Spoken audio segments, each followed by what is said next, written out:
Praise the Lord. जय मसीह की। मैं स्टैनली मैकवान, मेरे YouTube channel Hindi Gujarati Bible study में आपका स्वागत है। मेरे चैनल को अभी इसी वक्त आप सब्सक्राइब कर लीजिए और परमेश्वर के ज्ञान में बढ़ते जाओ। परमेश्वर की कृपा से हमने उद्धार पाया हुआ है। परमेश्वर उन्होंने हमसे इतना प्रेम किया कि अपना इकलौता बेटा दे दिया।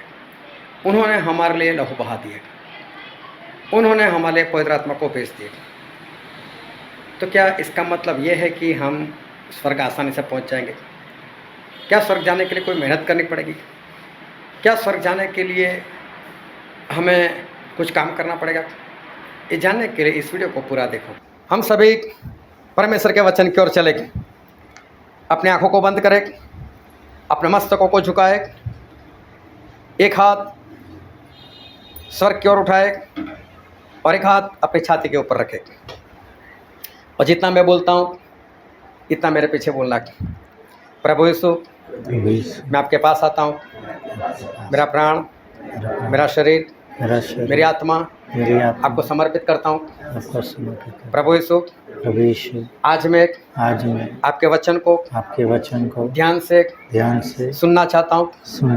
प्रभु यीशु, आपके वचन को मैं ग्रहण करना चाहता हूँ। प्रभु यीशु, आपके वचन के अनुसार मैं चलना चाहता हूँ। मुझ पर दया करो, अब कृपा करो, अपना आत्मा मुझे दो। मेरे कानों को खोलो, मेरे दिल को खोलो, मेरी आंखों को खोलो, मेरे मन को खोलो। प्रभु यीशु, मुझ पर कृपा करो। प्रभु यीशु के नाम में, आमीन। हालेलुया। आओ परमेश्वर के वचन की ओर चले और बाइबल से यूहन्ना रचित सुसमाचार उसका अध्याय 6 और 22 से लेकर 27।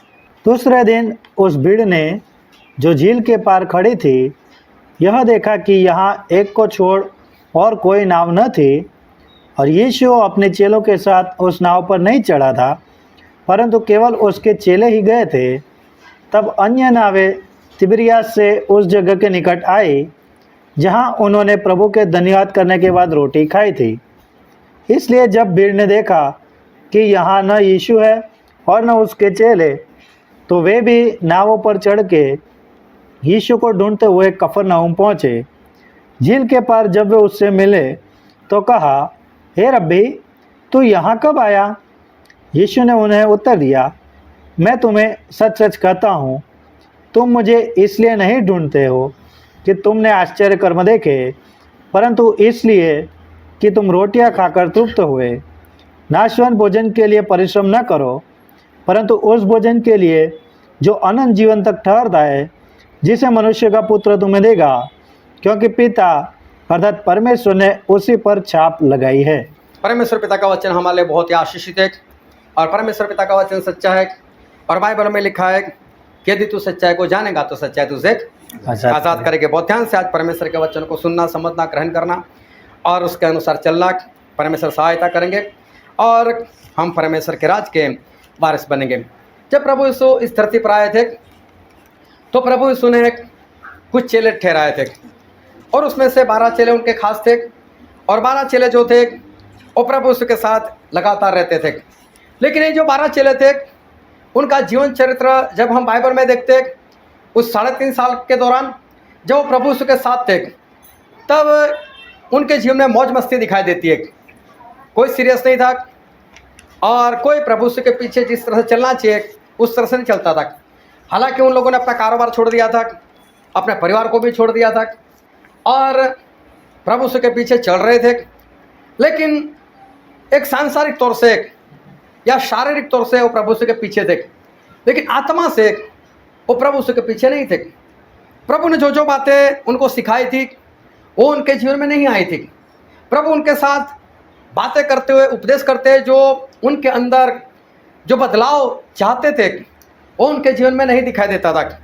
उनके जीवन में जो परिवर्तन दिखाई देना चाहिए वो परिवर्तन नहीं दिखाई देता था। लेकिन चलते थे प्रभु यीशु के पीछे, सुनते थे ध्यान से और सब कुछ वो देख रहे थे, लेकिन फिर भी आनंद में, मौज मस्ती में वो लोग अपना जीवन व्यतीत कर रहे थे। अभी प्रभु यीशु जो है वो मर गए। प्रभु यीशु मर गए तो पतरस जो है उनको फिक्र होने लगी, मैं क्या करूं, प्रभु यीशु तो मर गए। दर्शन भी हुआ कि प्रभु यीशु वापस जिंदा भी हो गए, लेकिन अब पहले की तरह हमारे साथ तो रहते नहीं। हमारे साथ नहीं रहते तो खाएंगे क्या, पिएंगे क्या, कैसे जीवन काटेंगे। तो पतरस है तो सभी चेलों को बोल रहे हैं मैं तो मछली पकड़ने के लिए जा रहा हूँ। बाकी चेले बोलते हम भी आते हैं भाई, अभी कुछ रहा ही नहीं, तो फिर चलो मछली पकड़ते, क्योंकि कुछ तो करना पड़ेगा। और वो मछली पकड़ने के लिए वो चले गए।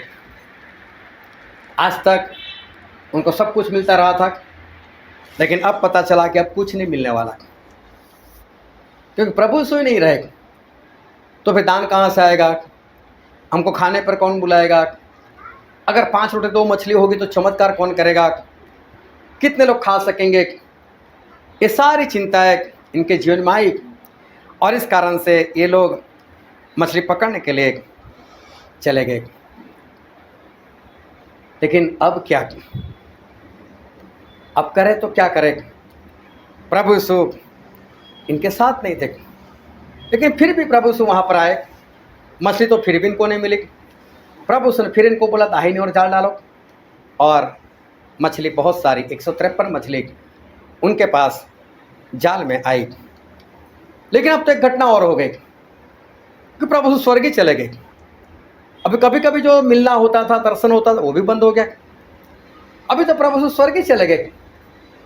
अब तो इनको पता चला अब क्या करेंगे। अब तो प्रभु यीशु चले ही गए, लेकिन प्रभु यीशु जाते जाते इनको बताते गए कि जाओ और सभी देशवासियों को मेरा चेला बनाना, पिता पुत्र पवित्र आत्मा के नाम से उनको बपतिस्मा देना, और मैंने जो जो बातें तुम्हें सिखाई वो मानना, उनको सिखाते जाना। लेकिन इस काम नहीं होगा आप लोगों से, ये काम आप नहीं कर सकते, आत्मा आप नहीं जीत सकते, बपतिस्मा किसी को नहीं दे सकते, आज्ञाकारी किसी को नहीं सिखा सकते। प्रभु यीशु को मालूम था ये काम ये लोग नहीं कर सकते, इसलिए प्रभु यीशु ने एक बात उनको और बताई। और हम वचन में पढ़ते हैं लूका रचित सुसमाचार उसका 24वां अध्याय और उसका 49। और देखो जिसकी प्रतिज्ञा मेरे पिता ने की है मैं उसको तुम पर उतारूंगा, हाँ और जब तक स्वर्ग से सामर्थ्य न पाओ हाँ, तब तक तुम इसी नगर में ठहरे रहो। हालेलुया। प्रभु उसने साथ में ये बताया था ये काम तो करना है, लेकिन मैंने जो आपसे वाचा बांधी है, मैंने आपसे जो प्रतिज्ञा की है कि मैंने बोला है कि मैं कुछ भेजने वाला हूँ, और वो पवित्र आत्मा की बात थी कि जब तक मैं स्वर्ग से सामर्थ्य ना भेजूँ, आप उस सामर्थ्य से भर ना जाओ, तब तक आप इस शहर को छोड़कर मत जाना। चेला बनाने के लिए भागना नहीं, आप कुछ नहीं कर सकते, पहले उस सामर्थ्य है उस सामर्थ्य को पाना। फिर एक वचन और पढ़ते हैं जो प्रेरितों के काम में लिखा हुआ है, उसका 1 अध्याय और उसका 4 वचन। और उनसे मिलकर इन्हें आज्ञा दी यरूशलेम को न छोड़ो, परंतु पिता की उस प्रतिज्ञा के पूरे होने की बाट जोते रहो जिसकी चर्चा तुम मुझसे सुन चुके हो। प्रभु ने एक बार फिर याद दिलाया, ऊपर जाते वक्त 40वें दिन जब ऊपर चले गए तब एक बार फिर याद दिलाया, मालूम है मैंने तुम्हें बताया कि जब तक ऊपर से सामर्थ्य ना पाओ, पवित्र आत्मा को ना पाओ, इस जगह को मत छोड़ना, यरूशलेम को मत छोड़ना। उस सामर्थ्य को पाना, पवित्र आत्मा को पाना बहुत जरूरी है। उसको पाए बिना आप यहाँ से मत निकलना।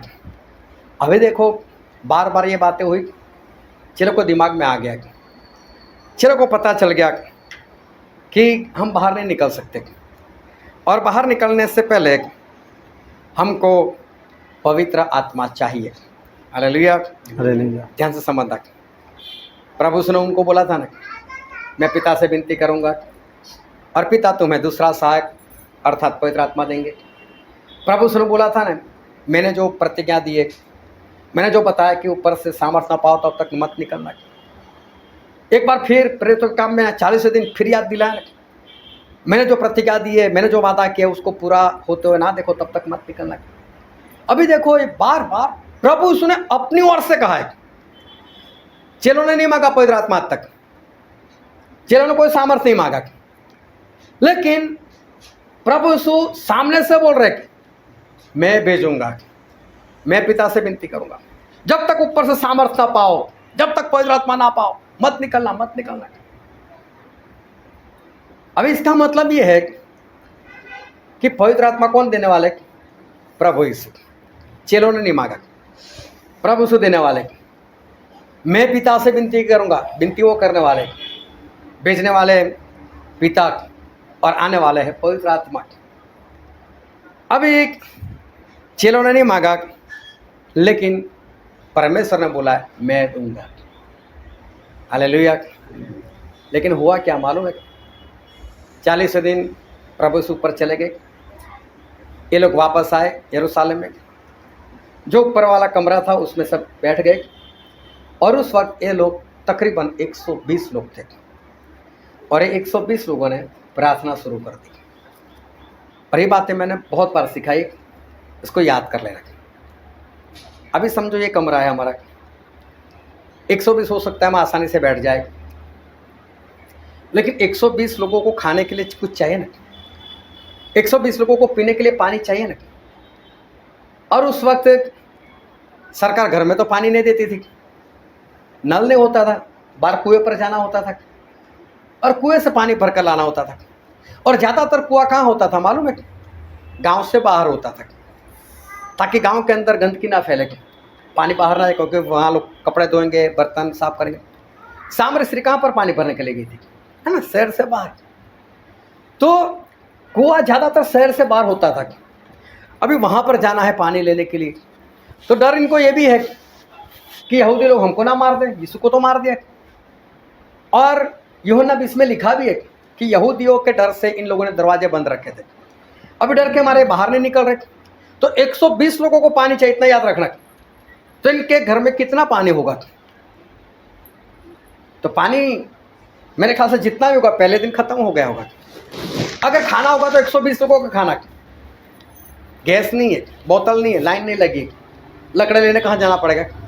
बाहर जाना पड़ेगा। 120 लोगों को लेकर चूल्हा जलाना है, बाहर ही जलाना पड़ेगा। समझ में आ रही बात? मुश्किल काम है, ये नहीं हो सकता था इनसे। इसका मतलब ना तो इनको पीने को पानी मिला, ना तो इनको खाने को कुछ मिला। हो सकता है एक टाइम खा लिया हो सकता है एक बार पानी पिया हो, बाकी सब कुछ खत्म। अभी बाहर नहीं निकल सकते, डर भी है, सामर्थ नहीं आया, सामर्थ चाहिए भी। प्रभु ने बोला मैं भेजूंगा, लेकिन प्रभु भेजे कब? कहाँ बोल कर गए 10वें दिन में भेज दूंगा? बोलकर तो नहीं गए। इन लोगों ने प्रार्थना शुरू की, परमेश्वर चाहिए। इन लोगों ने उपवास किया, परमेश्वर चाहिए। इन लोगों ने पानी नहीं पिया, ना खाया, परमेश्वर हमको चाहिए। और मालूम है ये लोग एक मन और एक चित्त होकर प्रार्थना करने लग गए। प्रेरितों के काम 1:14 में लिखा है, ये लोग एक मन एक चित्त होकर 120 लोग वो घुटनों के बल आकर, हाथों को उठाकर परमेश्वर का आगे विनती करने लगे, परमेश्वर सामर्थ भेजो, परमेश्वर सामर्थ भेजो। इनको नहीं मालूम कौन से दिन आने वाला है, लेकिन ये बार बार लगातार ये लोग मांग रहे, परमेश्वर दो, परमेश्वर दो। उपवास है, प्यास लगी है, भूख लगी है, रात होती है, प्यास है, भूख है, तो नींद नहीं आती। रात को भी परमेश्वर पवित्र आत्मा दो, पवित्र आत्मा दो। लगातार होल नाइट, लगातार प्रार्थना, एक मन एक चित्त, लगातार। अभी ना कोई लड़ाई झगड़ा, हमें बड़ा कौन, कुछ नहीं। अभी तो पवित्र आत्मा चाहिए, अभी तो सामर्थ चाहिए। मछली हर मछली नहीं चाहिए, अभी तो पवित्र आत्मा चाहिए, सामर्थ चाहिए। इन लोगों ने मेहनत की, 10 दिन लगातार उपवास, 10 दिन लगातार प्रार्थना। चाहे परमेश्वर की योजना थी, लेकिन अगर ये लोग बेपरवाह होते, ये लोग आलसी बनते, और अगर ये लोग नहीं मानते, तो मैं दावे के साथ कहता हूँ 50वें दिन पवित्र आत्मा नहीं आने वाले थे। चाहे परमेश्वर की योजना थी, चाहे परमेश्वर देना चाहते थे, परमेश्वर ने 50वें दिन पवित्र आत्मा सभी मनुष्य के ऊपर बहा दिया है कि नहीं? बाइबल में ऐसा लिखा है। हम सारे पद नहीं निकालने वाले, लेकिन प्रेरितों के काम 2:16 में ये बात लिखी हुई है। पतरस से उठकर बोला, हे इस्राएल लोगों, ये कोई शराब की बात नहीं है, हम लोगों ने किसी ने शराब नहीं पिया, लेकिन योएल भविष्यवक्ता ने जो बात की थी कि आखिरी दिनों में मैं मेरा आत्मा सभी मनुष्य के ऊपर उंडेल दूंगा। हम सभी के ऊपर पवित्र आत्मा उंडेल दिए उसी दिन से। क्या सभी में पवित्र आत्मा है? नहीं है। पाने के लिए प्रार्थना करनी पड़ेगी, उपवास करना पड़ेगा तो पवित्र आत्मा अंदर आएंगे। है आपके लिए परमेश्वर ने भेजे, बोलकर भेजा, चले जाना स्टैंडली में, चले जाना इसमें, चले जाना उसमें, इसलिए भेजा है। लेकिन जाए कैसे? किसी को भी बुलाओ घर पर, भाई साहब घर पर आ जाना, लेकिन अंदर कुंडी लगा कर बैठे हो, कौन अंदर आ सकता है? उसको मेहनत करनी पड़ेगी खड़काने की, उसको वहां पर जाना पड़ेगा। तो जब तक इंसान तैयार नहीं होगा तो परमेश्वर उसको दे कैसे? नहीं देने वाले थे परमेश्वर, उनकी योजना थी, आज भी योजना है। उसी वक्त पौलुस को इफिसस में 12 चेले मिले और पौलुस ने देखा इनके अंदर तो पवित्र आत्मा नहीं, तो पूछा उनको, भाई साहब आपने जब विश्वास किया तो पवित्र आत्मा पाया? बोले पवित्र आत्मा क्या, हम तो जानते ही नहीं। देखो विश्वास करने के बाद इनको पवित्र आत्मा क्या है वो नहीं मालूम था, तो नहीं मालूम था तो प्रभु ने दे दिए। जबकि पतरस बोल रहे हैं कि ये तो योएल भविष्यवक्ता की भविष्यवाणी है, आज पूरी हो गई कि सभी मनुष्यों के ऊपर पवित्र आत्मा में उंडेल दूंगा। लेकिन उस 12 लोगों में पवित्र आत्मा नहीं थे। हालेलुया। ये समझने वाली बात, उसके लिए प्रार्थना करनी पड़ेगी, चाहे परमेश्वर ने बोला। लेकिन पवित्र आत्मा के लिए उपवास और प्रार्थना वो जरूरी है। इनको चाहिए था पवित्र आत्मा, और इसलिए इन लोगों ने मेहनत की, इन लोगों ने प्रार्थना की, उपवास किया, भूखे प्यासे रहे, 10-10 दिन तक एक मन रहे, एक चित रहे, घुटनों के बल हाथों को उठाकर परमेश्वर से मांगते हैं, परमेश्वर दो, परमेश्वर दो, परमेश्वर दो। तब जाकर 50वां दिन जब आया, तब परमेश्वर ने अपने आत्मा को, पवित्र आत्मा को हमेशा के लिए भेज दिया। पतरस प्रचार करने लगे, यूहन्ना प्रचार करने लगे, बीमारों को चंगा करने लगे, लंगड़े को चलाने लगे, और याजक लोगों को ईर्ष्या आ गई, यीशु को तो मार दिया हमने, लेकिन ये तो कितने लोग खड़े हो गए, 120 थे और 3000 इसमें मिल गए, और 5000 हो गए, तो ये तो बढ़ते जा रहे। पहले तो एक था, उसको तो निपटा डाला, अब क्या करें? इन लोगों को जलन आई और पतरस और यूहन्ना को जेल में डाल दिया। और जेल में डाल दिया तो स्वर्गदूत आए, इनको खोला, बाहर निकलो, चलो। बाहर तो निकले, प्रभु कहाँ जाए? स्वर्गदूत को पूछा, बोले जहाँ से पकड़े गए थे वहीं पर जाओ। बोले क्या करें? प्रचार करो। जहाँ से पकड़ गए वहीं पर, डर नहीं लगेगा? वहाँ से तो पकड़ कर जेल में डाल दिया था। गए फिर प्रचार किया, फिर एक बार पकड़े गए, फिर जेल में डाला। याकूब को तो तलवार से ही मार दे, इसको तो मार ही दो। अब पतरस जेल में, और पतरस जेल में तो मालूम है पूरी मंडली और दृढ़ता से अल्लाह होकर प्रार्थना में बैठ गई। रात में प्रभु पतरस को छुड़ाओ, प्रभु पतरस को छुड़ाओ, प्रभु पतरस को छुड़ाओ, पतरस को निकालो, पतरस को निकालो। क्या परमेश्वर बिना प्रार्थना सुने नहीं निकाल सकते? क्या परमेश्वर में ताकत नहीं? क्या परमेश्वर में सामर्थ्य नहीं? लेकिन देखो पूरी मंडली ने प्रार्थना की या नहीं की? पूरी मंडली एक मन एक चित होकर पतरस के लिए प्रार्थना करने लगे ना। इन लोगों ने प्रार्थना की, वहाँ लिखा नहीं, और मुझे पता भी नहीं कि इन लोगों ने उपवास भी किया था या नहीं किया था। हो सकता है उपवास भी किया, हो सकता है कुछ नहीं लिखा, ना भी किया हो। लेकिन ये लोग रात भर प्रार्थना करने लगे। और मालूम है स्वर्गदूत आया, एक बात को आज समझना, स्वर्गदूत ने आकर जो पतरस के ऊपर बेड़िया थी तोड़ दी, ऐसे ही गिर पड़ी, और सिपाही लोग अभी सो रहे, दरवाजा भी खुल दिया, चल पतरस बाहर निकल। अब पतरस को तो ऐसा, मैं तो सपना देख रहा हूँ, दर्शन देख रहा हूँ। शहर में आ गए, अंदर चले गए, और स्वर्गदूत वहाँ से गायब हो गए। तब पतरस को पता चला मतलब सही में छुट कर आया। और पतरस जो है वो चले गए जहाँ पर मंडली प्रार्थना कर रही थी, और वहाँ पर जाकर वो उनके साथ बैठ गए। अभी ध्यान से समझना कि मंडली रात में पतरस के लिए प्रार्थना कर रहे थे। पूरी रात वो लोग पतरस के लिए प्रार्थना कर रहे थे। क्या इन लोगों की प्रार्थना थी या नहीं थी? प्रार्थना थी इन लोगों की, पतरस को छुड़ाने के लिए। ऐसा नहीं एक बार प्रार्थना कर दी चलो परमेश्वर सुन ली होगी, अब परमेश्वर अपने समय के हिसाब से उनको छुड़ा लेंगे। नहीं, जब तक पतरस उनके पास नहीं पहुंचे तब तक इन लोगों ने प्रार्थना की। चलो वो तो ठीक है, लेकिन पतरस ईमानदारी से नहीं छूटे, ध्यान में रखना। पुलिस वालों ने नहीं छोड़ा, वहाँ की गवर्नमेंट ने नहीं छोड़ा। अभी समझो कोई गुंडा मवाली जेल में है, कुछ भी होता है, आपके पास शक्ति है, सामर्थ्य है, जो भी, आप वहाँ से उसको धीरे से छुड़ा कर लेकर आते हो, तो गवर्नमेंट की निगाह में अभी तो वो क्या है, अभी तो कैदी भागा हुआ है। अभी पतरस कैसा है, भागेड़ू। अभी तो ये एक गुना और लग गया। पहले तो वो गुना लग गया कि तू यीशु का प्रचार क्यों करता है, हमने तुझसे मना किया। अब एक गुना और लग गया, जेल तोड़कर भाग गया, सिपाही लोगों को बेहोश कर भाग गया, बेड़ियों को तोड़कर भाग गया। गंभीर बात है, बहुत बड़ी बात है।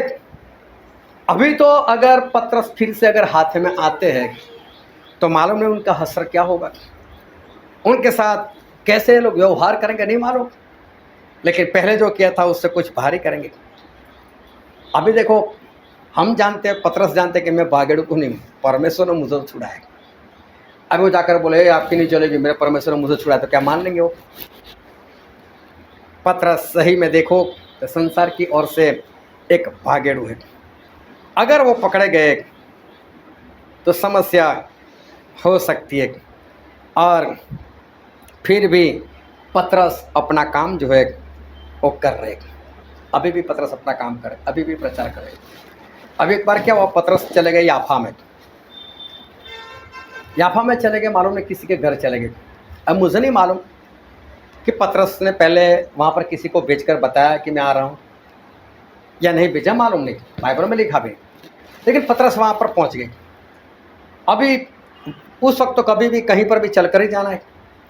अब पतरस को लगी थी भूख, अब इतनी भूख लगी थी पतरस को कि पतरस बेहोश हो गए थे। याद है कि नहीं? पतरस जो है वो बेहोश हो गए। तो सोचो वो भूख कितनी होगी। कब से पतरस को खाना नहीं मिला होगा? हो सकता है 2 दिन से, हो सकता है 3 दिन से, हो सकता है उसी दिन से, मुझे नहीं मालूम।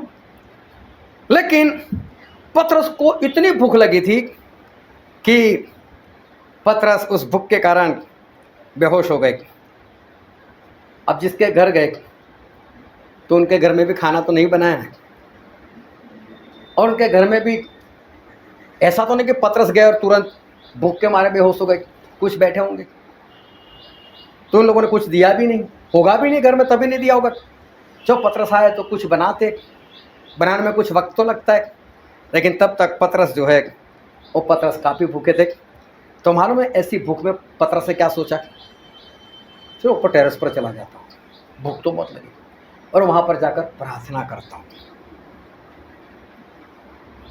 इतनी भूख लगी है, और भूख में ये नहीं सो जल्दी से खाना बनाओ, मुझे बहुत भूख लगी, जल्दी बनाओ मुझे खाना है, या घर में जो कुछ तैयार कुछ तो दे दो, चलो ऐसा करो सब्जी बनते बनते 1-2 रोटी बन जाएगी वही दे दो, मैं ऐसे ही खा लेता हूँ। कुछ भी नहीं मांगा। लेकिन ऐसी भूख में अगर कोई दूसरा विश्वासी होता, अगर आज का विश्वासी होता, वो बोलेगा एक काम करो, जब तक खाना बने तब तक मैं सो रहा हूँ। लेकिन पतरस से क्या सोचा, नहीं, मैं टेरेस पर जाता हूँ, मैं प्रार्थना करता हूँ। हालेलुया। ऐसे परमेश्वर की कहाँ सेवाएं लोग कर रहे हैं जो सर्वशक्तिमान है। क्या वक्त पर परमेश्वर खाना नहीं दे सकते? क्या परमेश्वर इसको इतनी भूख लगने दे कि बेहोश हो जाए? और अभी वो प्रार्थना कर रहे, प्रार्थना में बेहोश हो गए। मालूम नहीं कब से खाना नहीं खाया, लेकिन सोचा ऐसा कि मैं प्रार्थना करता हूँ। आज के विश्वासी वो तो घर से निकलने से पहले ही बोल देते वहाँ पर, भाई साहब खाना बना कर रखना, मैं भूखा हूँ, मैं आ रहा हूँ। और अगर गलती से वहाँ पर खाना नहीं होता तो पता नहीं मैं आने वाला था, खाना बन जाना चाहिए था, मुझे कितनी भूख लगी है। और ये देखो ऐसा सोच रहे कि कोई बात नहीं, खाना जब तक होता है तब तक मैं प्रार्थना करता हूँ। अभी पतरस जो है वो चले गए ऊपर, प्रार्थना करने लग गए। प्रार्थना में एक दर्शन हुआ। हम सब जानते हैं कि एक चादर जैसा कुछ दिखा, उसमें काफ़ी पशु थे, बोले मार कर खाओ। पतरस ने बोला नहीं, मैं अशुद्ध चीज़ें नहीं खाता। और एक आवाज़ आई, कैसा मत सोच, लेकिन जिसको मैंने शुद्ध किया है उसको अशुद्ध मत मार कर खा इसको। ऐसा 3 बार हुआ। अभी पतरस जो है वो दर्शन पाकर वापस नीचे आते और तभी जो कुरनेलियुस था उसको भी दर्शन हुआ था कि जाकर याफा में जा और वहाँ से पतरस को बुलाओ और पतरस तुझे ऐसी बातें करेगा जिसके कारण तेरा उद्धार हो जाएगा। और ये जो कुरनेलियुस था वो इब्रानी नहीं था, वो तो रोमन था। और रोमन लोग वो इज़राइल से बहुत नफरत कर रहे थे, उनके ऊपर जुल्म कर रहे थे और उनके ऊपर राज कर रहे थे और इज़राइल लोग उनके गुलाम बने हुए थे। अभी देखो पतरस एक गुलाम है रोमन सरकार का, और रोमन सरकार का एक कुरनेलियुस जो है सूबेदार, जिसके हाथों के नीचे मालूम नहीं कितने सिपाही लोग हैं, वो सिपाही लोगों को ऑर्डर करता है, वे इधर जा, वो काम करता है, मेरे ले लेकर आ, जो भी है वो नौकर की तरह वहाँ पर काम कर रहे। और उसके इंसान आते और पतरस को ऐसा बोलता, पतरस कुरनेलियुस ने तुझे बुलाया। कुरनेलियुस मतलब सूबेदार ने बुलाया। तो वापस पकड़ा गया, मैं तो डर नहीं लगेगा।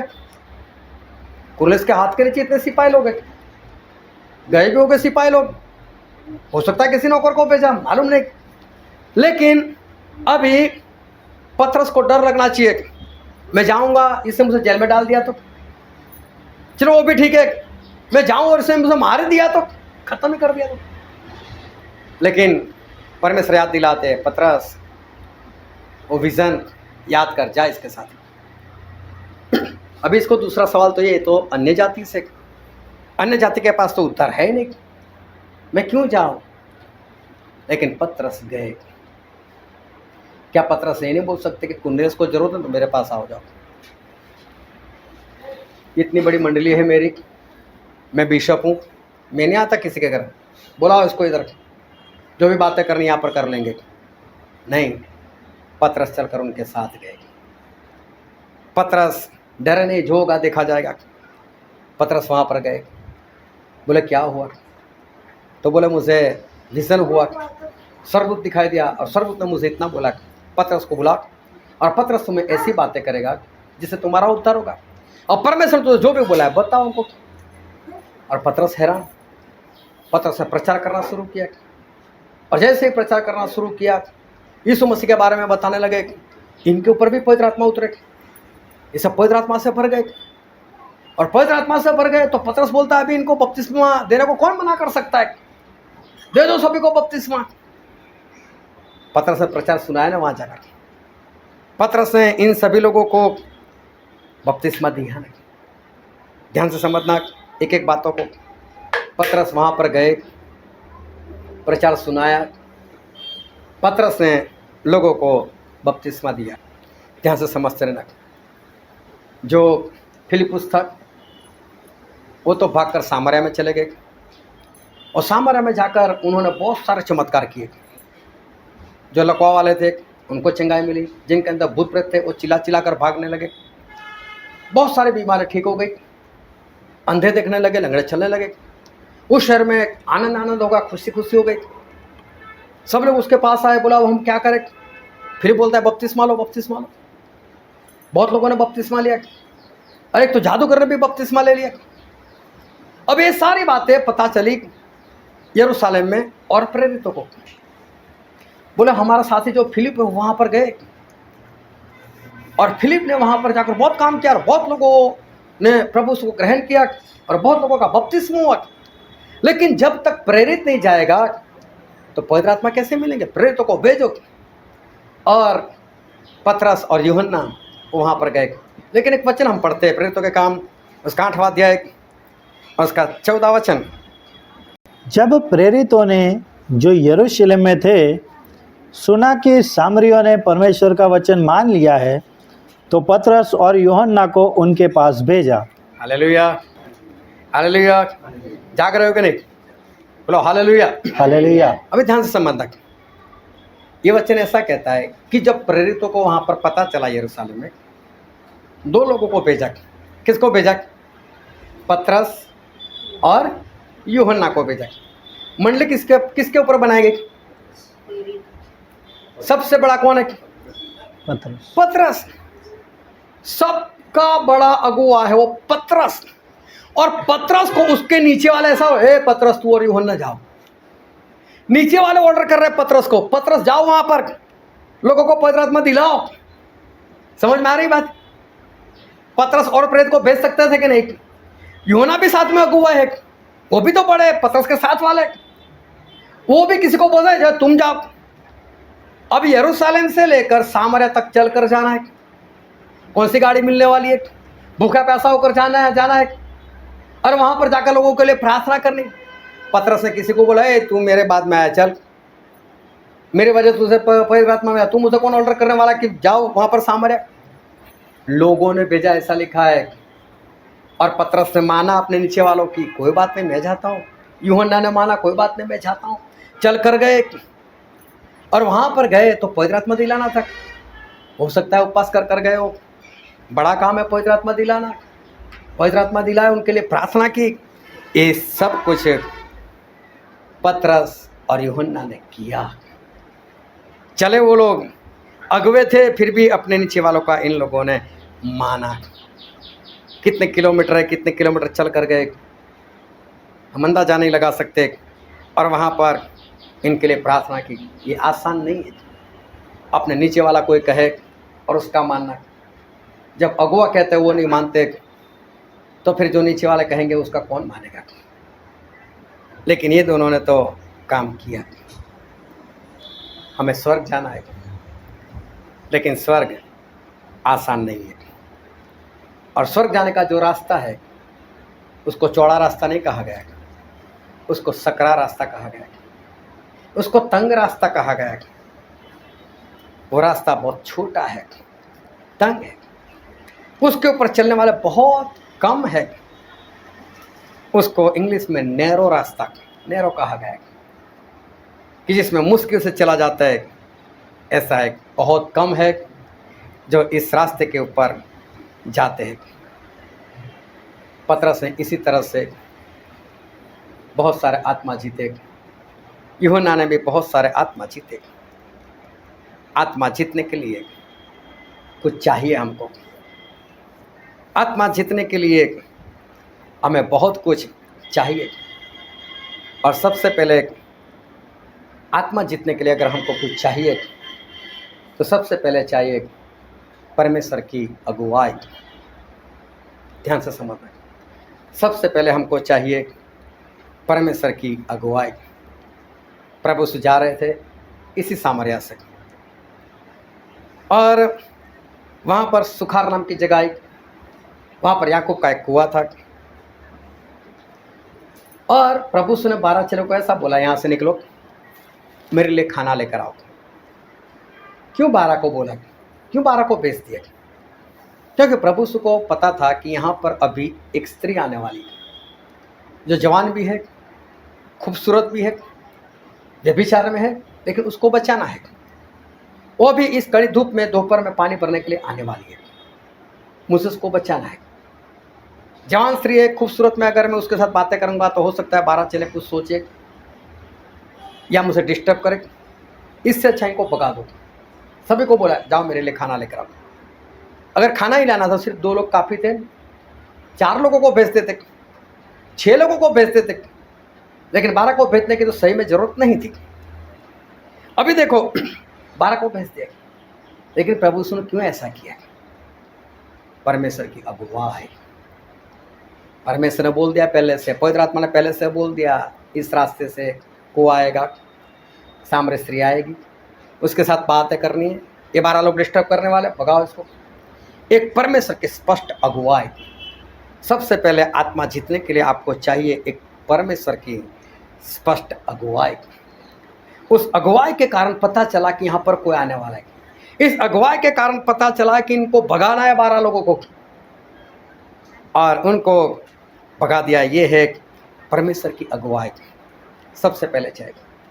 अभी जैसे परमेश्वर ने बोला था, वैसे ही जैसे ही पवित्र आत्मा ने बताया था, वैसे ही सामरी स्त्री आ गई, वहाँ पर पानी भरने के लिए आ गई। सही में जवान, सही में खूबसूरत, प्रभु यीशु भी खूबसूरत, प्रभु यीशु भी जवान। अभी एक अनजान स्त्री के साथ बातें शुरू करनी है। क्यों बातें कर रही? उसका आत्मा जीतना है। लेकिन प्रभु यीशु को उसके साथ बातें शुरू करनी है। अभी देखो बात कैसे शुरू करेगा। अनजान है, पहचानते नहीं, किस तरह से बात शुरू करेगा। अगर बातें शुरू करेगा, इतना तो पता चल गया था ना, अविश्वासी है, जब विचार में तो विश्वास ही नहीं है, पवित्र आत्मा तो पाया हुआ है नहीं है, आत्मिक तो है ही नहीं। अभी इसको जीतना है, ये सारी बातें तो मालूम है। अभी प्रभु से ऐसे बात करे तो विश्वास है तुझे परमेश्वर के ऊपर, वो क्या सोचेगी, कौन है विश्वास की बातें कर रहे? पवित्र आत्मा पाया कभी? कभी आत्मा में चली तू तो क्या सोचती हो? और बता दिया था व्यभिचार करती है, कभी पापों की क्षमा पाई? मुझे लगता है इसमें तो सारा सब कुछ चौपट हो जाता है। बातें क्या करनी है, कैसे बात करनी है, और बात जो है शुरू कैसे करनी है। Hallelujah, hallelujah. और इसके लिए चाहिए आत्मा परखने का दान। दूसरी बात, परमेश्वर की अगुवाई तो हो गई, लेकिन अब बात कहाँ से शुरू करें, कैसे शुरू करें, उसके लिए चाहिए आत्मा परखने का दान। स्त्री कैसी है,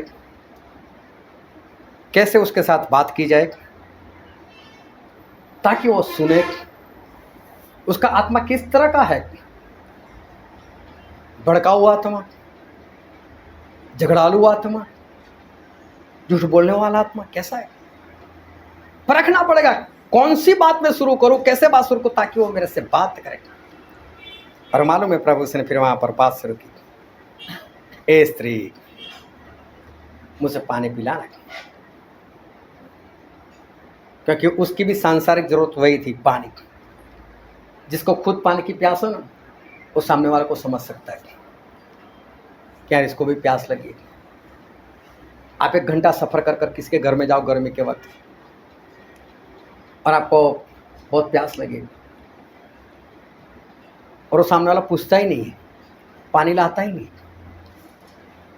और उसके बाद कभी आपके घर में कोई घंटा सफर कर कर आएगा ना, आपको याद आएगा यार मैं भी ऐसा था, पूछना नहीं है, लो पानी। लेकिन जिसने ये प्यास का अनुभव नहीं किया उसको नहीं मालूम। पानी पियोगे, अरे भाई घंटा सफर कर कर आए, पिए ना पिए, दे दो एक बार उसको, क्या पूछना, दे दो उसको। जिसने जिस जरूरत का अनुभव किया है उसको तुरंत वो बात दिखाई देगी। प्रभु यीशु को आत्मा परखने का दान, पता था इसकी जरूरत क्या है। इसकी जरूरत है पानी, पानी से ही शुरू करते, मुझे पानी पिलाना। तो स्त्री को लगा है तू तो यहूदी है, हमारा तो आपस में संबंध है, तुम लोग तो हमसे नफरत करते हो, हमारी परछाई तक नहीं लेते, और मुझसे पानी कैसे मांग रहे हो। Hallelujah, hallelujah. दूसरी बात चाहिए आत्मा परखने का दान, जिससे आप सही रीति से उसकी ज़रूरतों को जानकर उसकी ज़रूरत के हिसाब से उसके साथ बात कर सकोगे। तीसरी ज़रूरत है वो है समझ का आत्मा, स्पिरिट ऑफ विजडम। समझ का आत्मा, बातों को आगे भी बढ़ाना है। अभी समझ का आत्मा जो है उससे उसकी ज़रूरत को समझा जा सकता है कि सही में इसको पानी की कितनी ज़रूरत है। ये बेचारे दोपहर में आती है, इतनी कड़ी धूप में आती है, इतना बड़ा बर्तन लेकर आती है। उसकी ज़रूरत को समझने के लिए समझ का आत्मा चाहिए, और समझ का आत्मा है तो हम उसके साथ उसी तरह से बात कर सकते हैं। और प्रभु ने उसको वही बात बताई कि देख, तू जो पानी मुझे दे सकती है ना, वो तो अभी ठीक है, चल जाएगा, लेकिन फिर प्यास तो लगने ही वाली है, फिर ज़रूरत पड़ेगी। लेकिन मेरे पास ऐसा पानी है कि अगर मैं तुझे दूँ और तू मेरे पास मांगे तो मालूम है वो तेरे पेट के अंदर से नदी बनकर बहने लगेगा। देखो उसकी जरूरत को पूरा जाना प्रभु उसने।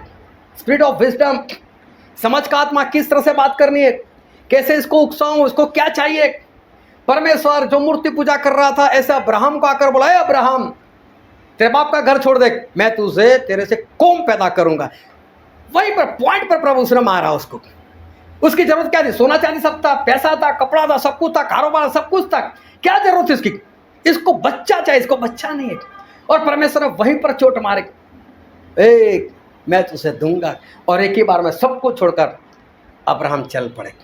ये समझ का आत्मा है, उसकी जरूरत को जानना और उसकी जरूरत को उकसाना और ये बताना कि मैं कर सकता हूं ये काम, ऐसी बातें करना। और देखो प्रभु उसने उसके साथ ऐसे ही बात की। समझ का आत्मा, ज्ञान का आत्मा अलग है। ये समझ का आत्मा जिससे समझ आता है कि किस तरह से मुझे इसके साथ बातों को आगे बढ़ाना। और देखो प्रभु ने उसको ये बात बताई, मेरे पास तू पानी मांगती और मैं तुझे जीवन जल देता। अभी देखो इसके बाद जो चौथी जरूरत है आत्मा जीतने के लिए, वो चाहिए खुद की गवाही। जब प्रभु यीशु को इतना पता चला कि इसको पानी की सख्त जरूरत है, तो प्रभु उसने उसी बात को दोहराई, मेरे पास मांगती मैं तुझे जीवन जल देता। लेकिन जीवन जल है क्या, और जीवन जल देने में तेरे अंदर ताकत है कि नहीं? तो प्रभु उसने फिर अपने बारे में बात की। अगर तू परमेश्वर को जानती, अगर तू परमेश्वर के वरदानों को जानती, और अगर तू उसे जानती जो तेरे साथ बात कर रहा है और जो तुझे ऐसा कह रहा है कि मैं जीवन का जल दूंगा, अगर तू उससे जानती तो उसके पास मांगती और वो तुझे जीवन जल देता। मतलब मैं वो हूं कि याकूब के कुएं का पानी नहीं, मैं तुझे ऐसा पानी दे सकता हूं जिसके बाद तुझे कभी भी यहां पर आने की जरूरत नहीं पड़ेगी। वो पानी पीने के बाद कभी तुझे प्यास नहीं लगेगी। वो पानी मैं दे सकता हूं। अगर समझो आप किसी बीमार के पास जा रहे हो तो पहले तो ये समझ में आ जाना चाहिए इसकी बीमारी के लिए ही मुझे काम करना है, और उसको बताना पड़ेगा कि मैं इस बीमारी को दूर कर सकता हूँ, चाहे परमेश्वर की सहायता से, पवित्र आत्मा की सहायता से। लेकिन ये बीमारी को दूर करने का वरदान मेरे पास है, गवाही बतानी पड़ेगी। मैं गया था उस शहर में, वहाँ पर एक लकवा वाला था। मैंने उसको परमेश्वर के वचन बताया, मैंने उसके लिए प्रार्थना की। मैंने बोला उठ खड़ा हो, उठ कर चलने लग गया। बताना पड़ेगा, खुद की बात बतानी पड़ेगी, मेरे पास है ऐसा बताना पड़ेगा। घमंड की बात नहीं है, ये आप आत्मा जीतने के लिए कर रहे हो, खुद की गवाही। समझ में आ रही है सभी को बात? हाँ। कि आत्मा जीतने के लिए अभी गवाही की जरूरत है, और वो भी खुद की गवाही कि ये काम मैं कर सकता हूँ। तेरी जो जरूरत है उस जरूरत को मैं पूरी कर सकता हूँ। जरूरत कुछ भी हो सकती है।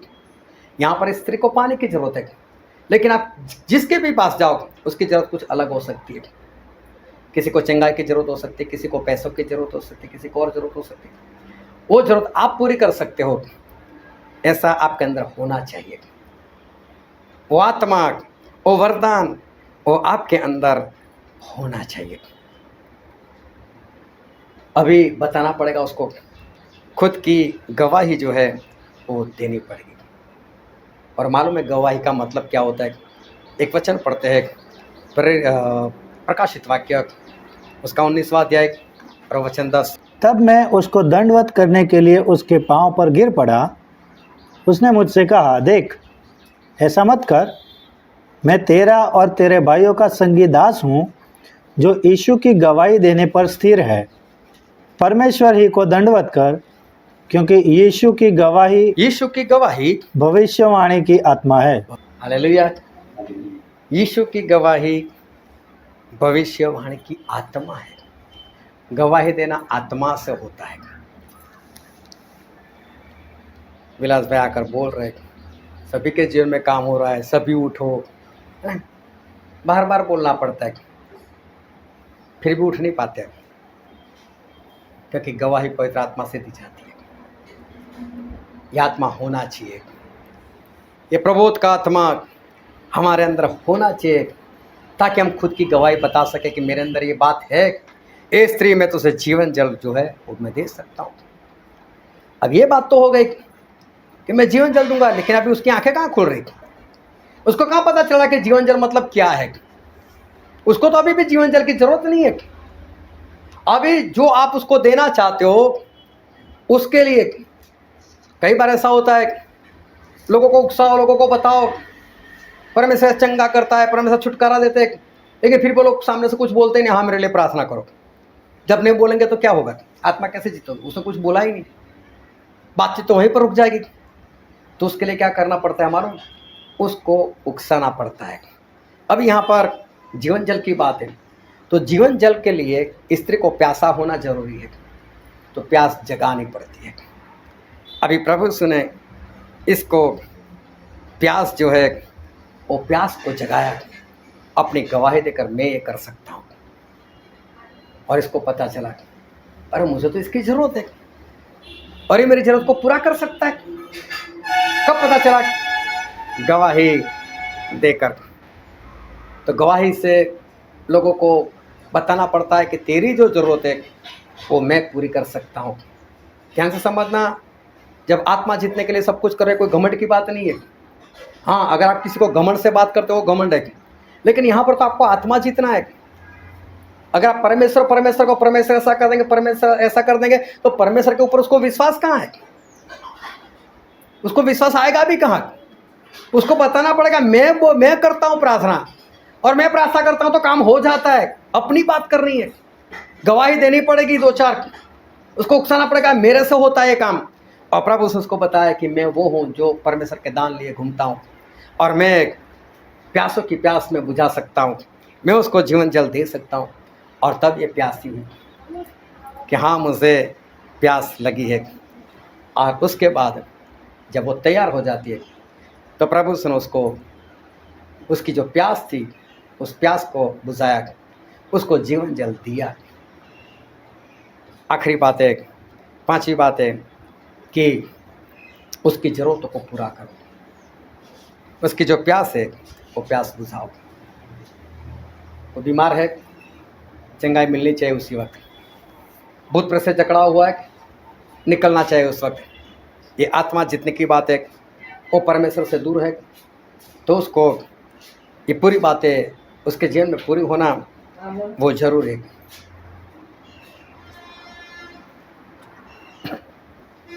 तो उसकी ज़रूरतों को पूरा करना वो जरूर है। तभी वो जो स्त्री है वो भाग कर जाती है और शहर में जाती है और लोगों को अपनी गवाही वो आगे बताते हैं। लेकिन प्रभु सुने यहाँ पर एक आत्मा जीत लिया। अभी ध्यान से समझना, देखो एक आत्मा जीतने के लिए कौन कौन सी बातों की जरूरत पड़ती है? परमेश्वर की अगुवाई, आत्मा परखने का दान, समझ का आत्मा, गवाही का आत्मा, और ज़रूरतों को पूरा करने के लिए खुद की गवाही और खुद के अंदर वो वरदान होना वो जरूरी है। आपके सामने कोई भी आ सकता है, हर बार सामने स्त्री नहीं आ सकती, हर बार अलग अलग लोग आएंगे, सभी की ज़रूरतें अलग अलग होगी। तो चंगाई का वरदान, छुटकारे का वरदान, वचन देने का वरदान, क्षमा करने का वरदान, सब कुछ आपके पास जो है वो होना चाहिए। अगर आपके सामने कोई बीमार आ गया तो चंगाई का वरदान आपके पास होना चाहिए। अगर आपके पास कोई बंधन में है शैतान के, तो आपके पास वो वरदान होना चाहिए जो छुटकारे का वरदान है। ये सभी की आपको ज़रूरत पड़ेगी। ये सारी चीज़ों की, ये सारी आत्मा की आपको ज़रूरत पड़ेगी। और मालूम है ये सारा आत्मा पाने के लिए उपवास और प्रार्थना की ज़रूरत पड़ेगी, ऐसे ही नहीं मिलेगा। प्रभु से चेलों को बोला था ना, मैं पिता से विनती करूँगा, मैं पवित्र आत्मा भेजूँगा। योजना थी ना उनकी। प्रभु से बोला था ना, जब तक पवित्र आत्मा ना पाओ निकलना नहीं। प्रभु से बोला था ना, ऊपर से सामर्थ्य ना पाओ तब तक, मैंने जो प्रतिज्ञा किया वो प्रतिज्ञा का वचन पूरा ना तब तक निकलना नहीं। लेकिन अगर चेले बेपरवाह रहते, प्रार्थना ना करते, उपवास ना करते, एक मन ना होते, चित ना होते, तो क्या पवित्र आत्मा देते? नहीं। अरे 12-12 चेले थे, बपतिस्मा लिया हुआ था उन लोगों ने, यूहन्ना का बपतिस्मा पाया हुआ था, प्रचार कर रहे थे। लेकिन पौलुस ने देखा इनके अंदर तो पवित्र आत्मा नहीं, उनको भी नहीं दिए गए थे। मेहनत करनी पड़ेगी इसके लिए, ये पवित्र आत्मा के लिए, गवाही के आत्मा के लिए, आत्मा परखने के दान के लिए, किसी के साथ किस तरह से बात की जाए, ये सारी बातों के लिए, आत्मा जीतने के लिए आपको मेहनत करनी पड़ेगी। उसके बिना यह आत्मा आप नहीं जीत सकते। ये सब कुछ पाने के लिए उपवास होना चाहिए, प्रार्थना होनी चाहिए। जैसे पतरस और बाकी चेलों लोगों ने भी मेहनत की थी, उपवास किया था, प्रार्थना की थी, तब उनको ये सारी बातें दी गई थी। तब तक उनके पास भी नहीं था। जब मैं नया नया मसीह में आया था, तो मुझे जो जादू टोना कर कर मेरे अंदर जो दुष्ट आत्मा छोड़े थे, उससे मैं आज़ाद हुआ था।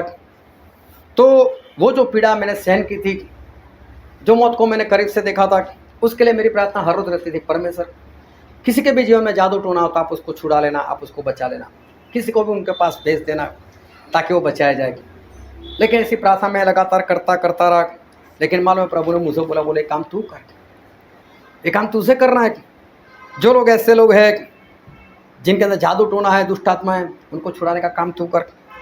और तब मैंने परमेश्वर से बोला, परमेश्वर मेरे पास तो कुछ नहीं, मैं कैसे काम करूँ।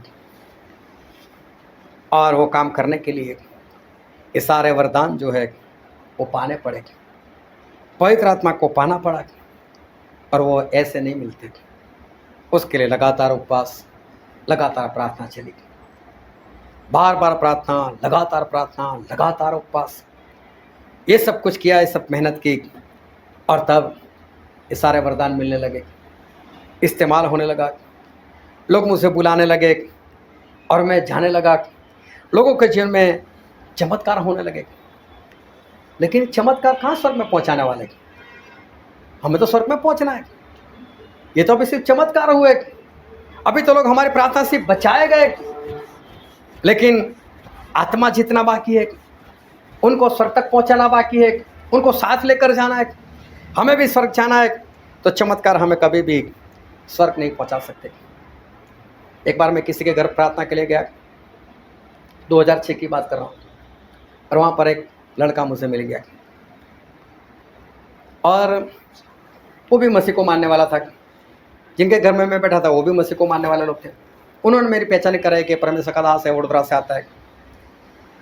उसने मुझे प्रेज रोड किया, फिर मुझे बोला मेरे घर पर आना, तो कोई बात नहीं, आऊँगा। फिर मुझे एड्रेस दिया, फिर मेरे से टाइम लिया, कितने बजे आओगे, मैंने टाइम भी दिया। मैं जब वहाँ पर गया तो अपने घर के बाहर मुझे लेने के लिए खड़े थे। घर के बाहर मतलब अपनी सोसाइटी से पूरे बाहर। और मुझे बोला मेरे सोसाइटी में जाने का रास्ता जो थोड़ा अलग से, इसलिए आपको तकलीफ ना हो, इसलिए मैं आपको लेने के लिए आया, अपने घर पर लेकर के। 2006 की बात कर रहा हूँ। मैं वहाँ पर गया, मैंने वहाँ का माहौल देखा। वो लोग रोमी कैथलिक लोग थे, और मुझे मालूम था कि यहाँ पर ये लोग मूर्ति पूजा करने वाले, मरियम को मानने वाले, और इनका जो बाइबल है वो भी अलग से है। अभी आत्मा जीतना है, करना क्या है, पहले तो इन बातों से इनको निकालना है। तो जब मैं वहाँ पर गया, 10 साल तक मैंने कभी भी अपना बाइबल खोलकर उनको कुछ भी नहीं बताया। 10 साल तक मैंने कभी भी पवित्र बाइबल निकालकर उनमें से एक भी कहानी, कुछ भी बात उनको नहीं बताई। 10 साल तक मैं बस कभी कभी कोई गवाही बता देता था, कभी कभी ऐसे ही परमेश्वर के वचन बोल देता था, लेकिन कभी भी मैंने मेरी बैग से पवित्र बाइबल नहीं निकाला, उनको कुछ भी नहीं बताया। लेकिन 10 साल में उनको एक एहसास दिलाया कि मैं कोई मंडली बनाने वाला नहीं हूँ, आपकी मंडली को छुड़ाकर मैं मेरे पास आपको लेकर जाने वाला नहीं हूँ, और मैं आपको नफरत करने वाला भी नहीं हूँ, और आपकी जो मंडली उसको भी नफरत करने वाला उनमें से मैं नहीं हूँ। क्योंकि आज ज़्यादातर दुनिया में सब कुछ हमको देखने को मिलता है, ये मंडली के लोग मरे हुए लोग, इसमें सच्चाई नहीं, इसमें ये नहीं, इसमें वो नहीं, ऐसे लोग बातें करने वाले लोग होते, ताकि लोग सावधान हो जाते, ये आया है वो कैसा है, वो लोग भी हमको परखते। 10 साल तक एक ही बात इनको एहसास कराता रहा कि मुझे मेरी कोई मंडली में गिनती बढ़ाने के लिए आपकी ज़रूरत नहीं है। और आप जो भी कलीसिया में जाते हो उससे मुझे कोई नफरत नहीं, ना आपके कोई फादर से, ना किसी पास्टर से, मुझे कोई लेने देना है नहीं। और मैं कभी ये भी नहीं बोलने वाला कि अपना चर्च छोड़कर आप बाहर निकल जाओ, वहाँ पर सच्चाई नहीं है, ऐसा मैं कुछ भी बोलने वाला नहीं था। ये सारी बातों का एहसास उनको दिलाया गया। जब मुझे पता चलने लगा कि हाँ अभी इनको ये एहसास होने लगा, तब 10 साल के बाद मैंने बाइबल निकालकर उनको प्रचार करना शुरू किया। अभी जब भी जाता था बाइबल निकालना और बाइबल से उनको कुछ बातें बताना, और मालूम है उन लोगों ने पवित्र बाइबल खरीद लिया और पवित्र बाइबल खरीद कर अपने घर में रख लिया। आज इस बात को 15 साल हो गए, 2006 से आज तक 15 साल हो गए। अभी भी उन आत्मा को मैं जीत नहीं पाया, अभी वहाँ तक आ गया हूँ। बपतिस्मा की बात हो चुकी है, तैयार हो चुके हैं, और कभी भी आजकल में बपतिस्मा होंगे। 3 लोग हैं वो, और 3 लोगों का बपतिस्मा वो बहुत जल्द होगा, लेकिन 15 साल लग गए। 15 साल में हर हफ्ते जाना, कभी कभी बीच में भी चला जाना, कभी कभी 1-2 हफ्ते छूट भी जाना।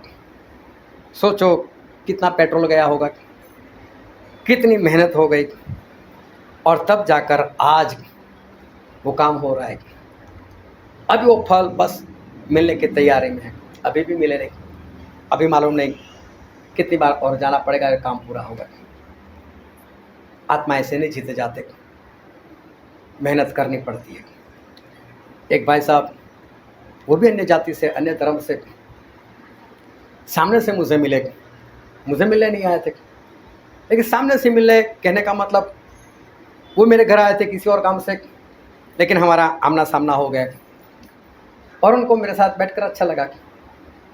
और उनका जहाँ पर कारोबार चल रहा था वहाँ पर मुझे बुलाया और मैं वहाँ पर गया, और मालूम है वो अपने धर्म पुस्तक निकाल कर उससे मुझे सुनाते थे, देखो हमारे पुस्तक में ऐसा लिखा है, हमारे पुस्तक में ऐसा लिखा है।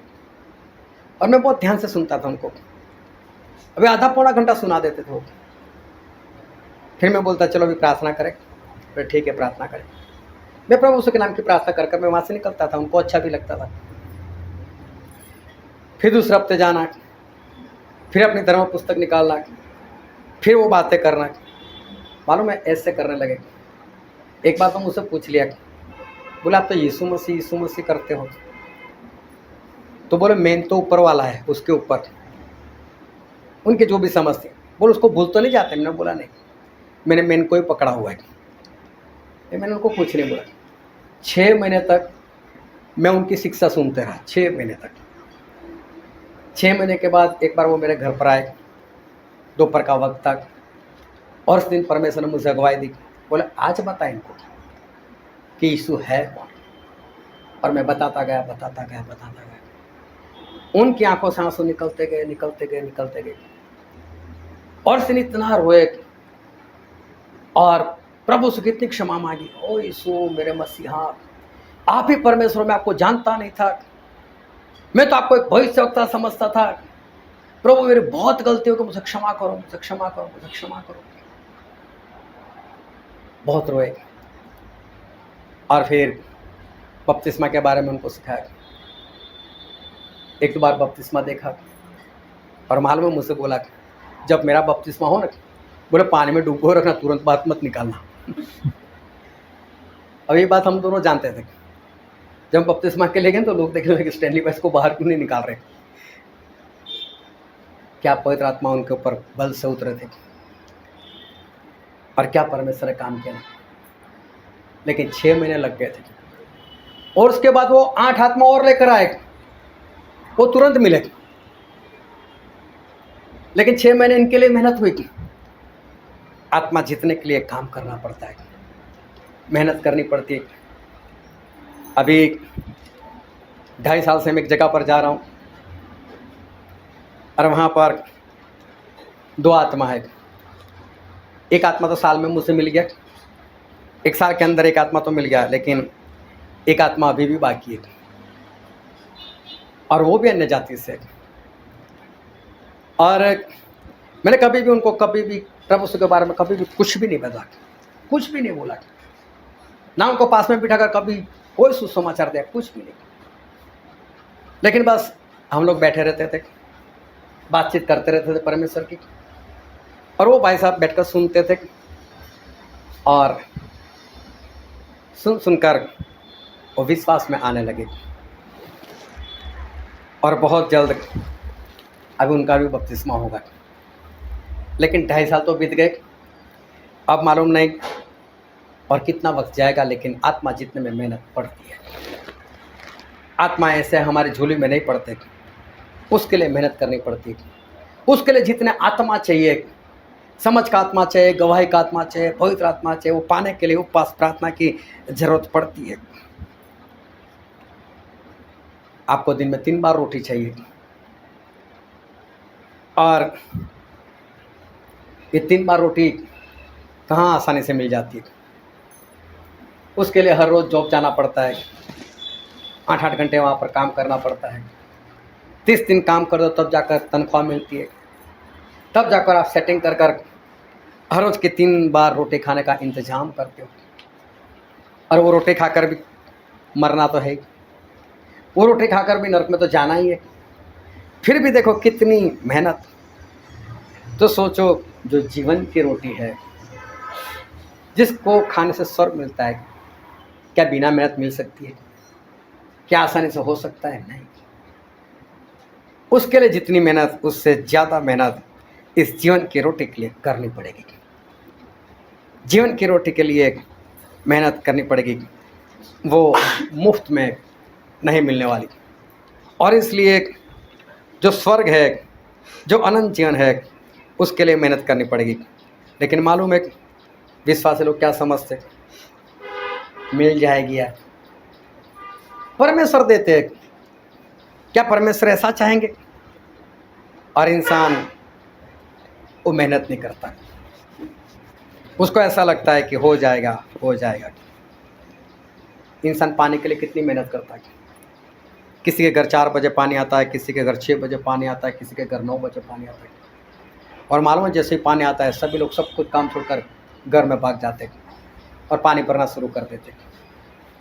क्यों? पानी चाहिए, आपके घर में ही आता है, फिर भी उसको इकट्ठा करने में, टंकी में चढ़ाने के लिए मेहनत करनी पड़ती है, काम करना पड़ता है। तो जो जीवन का जल है, क्या बिना मेहनत मिल जाएगा? नहीं, वो बिना मेहनत नहीं मिलता। अरे पानी भरने के बाद भी, बोतल में भरने के बाद भी फ्रिज में रखना पड़ता है, तब जाकर वो ठंडा होता है, तब जाकर आप पी सकते हो। ठंडा पानी पीने के लिए भी मेहनत करनी पड़ती है। तो क्या जीवन जल ऐसे ही मिल जाएगा? लोग आत्मा जीतने में फेल हो जाते, बस कारण यही है, मेहनत नहीं करना चाहते। उनको ऐसा होता है हो जाएगा, मिल जाएगा आत्मा, लेकिन ऐसा नहीं है, मेहनत करनी पड़ेगी। आत्मा जीतने के लिए मेहनत करनी पड़ेगी। जो वचन आज हमने पढ़ा था, यूहन्ना रचित सुसमाचार, उसका अध्याय 6 और 22 से लेकर 27 वचन पढ़ा था। कई बार हमने ये वचन देखे, लेकिन आज एक बार फिर से मैं बता देता हूँ कि प्रभु उसने 5000 को खाना खिलाया था, और वो इनके दिल में घुस गया था। ये अच्छा है 5 रोटी और 2 मछली से 5000 लोगों को खाना, और इतना टेस्टी खाना, पेट भरकर खाना। तो कुछ लोग बहुत खुश हो गए, और वहाँ के लोगों ने तो प्रभु को रोक ही लिया, आप मत जाना। लेकिन प्रभु को जाना था कफरनहूम, और वहाँ पर समुंदर था, किश्ती में बैठकर उस पार जाना था। किश्ती एक ही थी।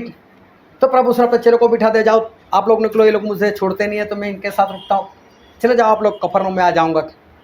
और चले गए कफरनहूम को, और प्रभु इनके साथ रुक गए।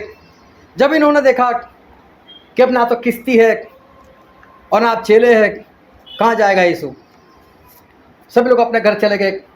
प्रभु यीशु पहाड़ पर चले गए प्रार्थना करने के लिए।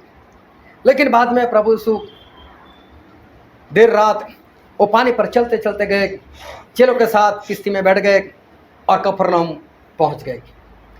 अभी दूसरे दिन सुबह हुई, इनको तो चाहिए थी मछली, इनको तो चाहिए थी रोटी, और सभी लोग भाग कर आए, चलो यीशु को ढूंढो, यीशु को ढूंढो। तो देखा समुद्र किनारे यीशु है नहीं। लोगों को पूछताछ किया, किसी ने अपनी कश्ती तो नहीं दी, किश्ती में बैठकर प्रभु चले तो नहीं गए, बोले नहीं। अरे किसी ने देखा यीशु को, बोला नहीं देखा। पहाड़ पर देख कर आए, पहाड़ पर भी नहीं, यीशु गए कहाँ? अरे वहां पर जब दिखाई नहीं देते, लेकिन रोटी तो खानी है, मछली तो खानी है, तो बोलते लोग बात कर रहे थे कफरनहूम जाने के, चलो वहां पर चलते। और सभी लोग कफरनहूम भाग गए, और वहां जाकर यीशु मसीह को मिले, ए यीशु कितना ढूंढा आपको, कितना ढूंढा। अच्छा प्रभु से बोला, मैंने जो आश्चर्य कर्म किए ना उसके लिए नहीं ढूंढ रहे, लेकिन आपने जो रोटी और मछली खाई ना इसके लिए मुझे ढूंढ रहे। ये वचन हमने पढ़ा, लेकिन पढ़ते उसका 24वां वचन पढ़ो तो। इसलिए जब भीड़ ने देखा कि यहाँ न यीशु है और न उसके चेले, तो वे भी नाव पर चढ़ के यीशु को ढूंढते हुए कफरनहूम पहुंचे। देखो इन लोगों ने मेहनत की प्रभु उसको ढूंढने की, नहीं मिले तो किश्ती निकाली, और किश्ती भी ऐसे कहाँ चलती है, उस जमाने में कौन सा इंजन लगा हुआ था। मेहनत कर कर कफरनहूम पहुँच गए, और वहाँ जाकर प्रभु से मिले, प्रभु से बातें की, अब प्रभु कितना ढूंढा, कितना ढूंढा। तो देखो प्रभु से क्या बात की, 27 वचन पढ़ो। नाशवंत भोजन के लिए परिश्रम न करो। प्रभु से बोला नाशवंत भोजन के लिए परिश्रम, ये जो रोटी और फ्राई मच्छी खाने के लिए आप भागते रहे, मुझे इतना ढूंढाना पहाड़ पर, मुझे ढूंढाना समुद्र के पास, मैं नहीं मिला तो कश्ती लेकर यहाँ तक भाग कर आए ना। इतनी मेहनत किसके लिए की आप लोगों ने?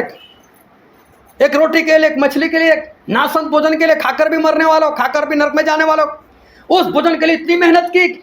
हाँ पढ़ो आगे। नाशवंत भोजन के लिए परिश्रम न करो, परंतु उस भोजन के लिए, लेकिन उस भोजन के लिए जो अनंत जीवन तक ठहरता है, जो अनंत जीवन तक ठहरता है, जिसे मनुष्य का पुत्र तुम्हें देगा, मतलब मैं दूंगा, क्योंकि पिता अर्थात परमेश्वर ने उसी पर छाप लगाई है। हालेलुया। जाग रहे हो सभी? क्या बोला प्रभु सुने? इस रोटी के लिए मेहनत मत करो, लेकिन उस अन्न के लिए जो अनंत जीवन तक है। Hallelujah, hallelujah. तो प्रभु सुन क्या बोला? उसके लिए मेहनत करो।